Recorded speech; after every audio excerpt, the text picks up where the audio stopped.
It's such a pleasure to read the box and have the product do exactly what it says it's supposed to do. And I also find it interesting that tech companies basically have no choice but to update and evolve their entire product lines all the time to keep up with the needs of us, the consumers. And with that, it seems like when they're releasing a product, they would basically need to already be 50% complete on its successor. Hello, YouTubers. This is noobifier. We'll begin with some transparency. I value the trust that this community places on my reviews, and I understand that you may invest based on them. So I will acknowledge that about a year ago, I reviewed a similar product that was the Live Gamer Ultra 2.1. If you watched the video and purchased it and are happy and it's working well for you, unless you need one of the two or both features that are new on this product, you're good and you don't need to spend any more money, please. This new product replaces and improves upon that last one, and it's basically similar. The Live Gamer Ultra S is also a portable external high-performance video capture device. The Ultra S, though, adds variable refresh rate pass-through and record, and it also adds actual widescreen pass-through and record.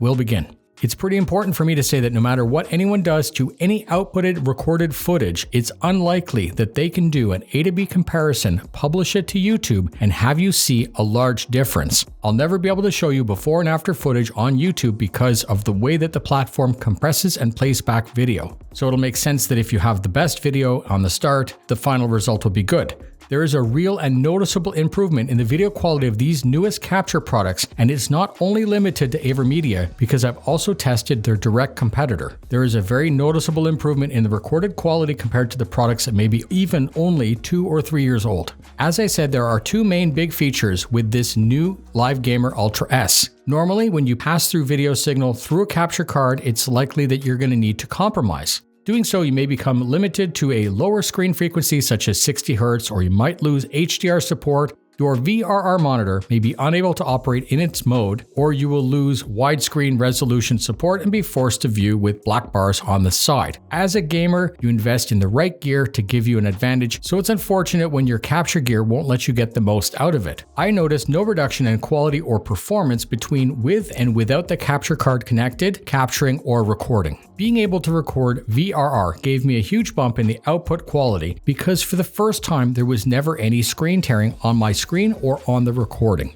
The second new big feature is actual widescreen support. Usually content creators just stick to 16.9 because most viewers will watch on Twitch or on YouTube on their phones or on their computers. If I bought a widescreen and I wanted to game at 32.9, that was possible, but it was messy. I would either need to cut off the sides and add black bars to the top and bottom. In the past, I used to capture 2K ultra wide with a 4K capture card. It was unreliable and messy, but now the correct resolution options are there with no need to stretch, zoom, or manipulate. A big advantage. And the Live Gamer Ultra S not only supports widescreen pass-through, but also capture and record.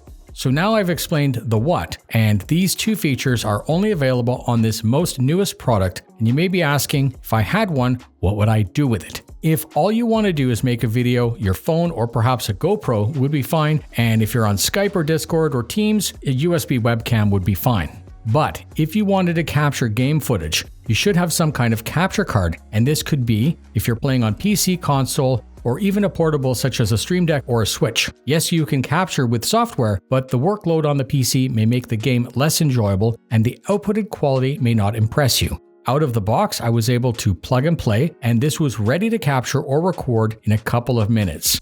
Using the included USB and HDMI cables, the laptop or computer is automatically prompted on the screen to download the new software and drivers. There was no need to Google search for the drivers, plug into the quickest USB port available, adjust the input and output signals, hit record, and start playing. If your device is flashing green, you should try a different port until it flashes blue. Flashing green lets you know that the device is not achieving its designed performance as there is a reduced bandwidth. The low bandwidth could be because it's plugged into the wrong port or because your PC is old or lacks enough processing power. The included wires are the ones that you should use because they are the right quality to get the most out of a product like this. Using a good quality long cable can reduce your frame rate resolutions or options. Using a low quality cable can reduce your frame rate or resolution options, and that is in general, but specifically important here if you want to get the advertised performance. The included software is a quick and simple way to get going. You're going to get a lot more flexibility and better options, allowing your streams and recordings to be better if you use something like OBS.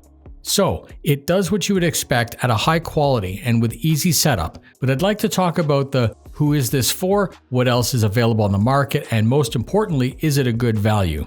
The who is fairly simple because mostly it's going to be anyone who wants high frame rate, high quality physical clones of a computer screen with audio. In the past, I've used something like this to gain video evidence to report suspected cheaters in Battlefield. You may like to record all of your gameplay to get epic moments to make a hit reel, and that would be to share with your friends. A professional may like to record any meetings from a Teams call. Also in the past, I've used a capture card to prepare a how-to tutorial in Microsoft Office 360 or in Photoshop. By adding this low-cost and simple device, you can do all of these things without adding any extra transcoding loads onto your current computer because the capture card is going to do all of the processing on board with great output and compression. Within that, what else is good on the market segment? That's also easy to talk about. Most would agree that there are currently only two main companies who make consumer capture products, and that's Elgato and Avermedia. I've tested the newest direct competitor to the Live Gamer S, which is the 4K Capture S. And I need to be completely honest by saying most of the time, the output between all of these products at this range is indistinguishable, especially after it's been processed and published within OBS or pushed to YouTube. The one thing I did notice was that there was screen tearing on the Elgato recording where there was none on the Live Gamer Ultra S. And this was repeatable as an outcome, and tearing is not uncommon, but I would choose to not deal with it if I didn't need to, if my gear was capable of eliminating it. Cyberpunk was probably the most demanding title that I could test, and it was set to ray tracing overdrive, which is like the highest setting. When I flicked the mouse left and right, the tearing was not visible on the screen, but it was also not in the recorded footage when I was using the Avermedia card.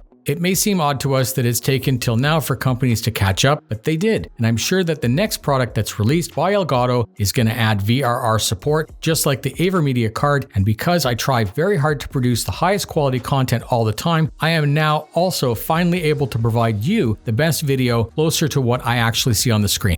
You can get 25% off for a short period of time after this video releases. We've gone from HD to 4K. We've gone from SD to HDR. We've gone from 30 Hz to 240 Hz. Now we can capture native widescreen support and VRR for perfect tearless footage. Thank you very much for spending your time with me. Don't hesitate to DM me. Capture safe.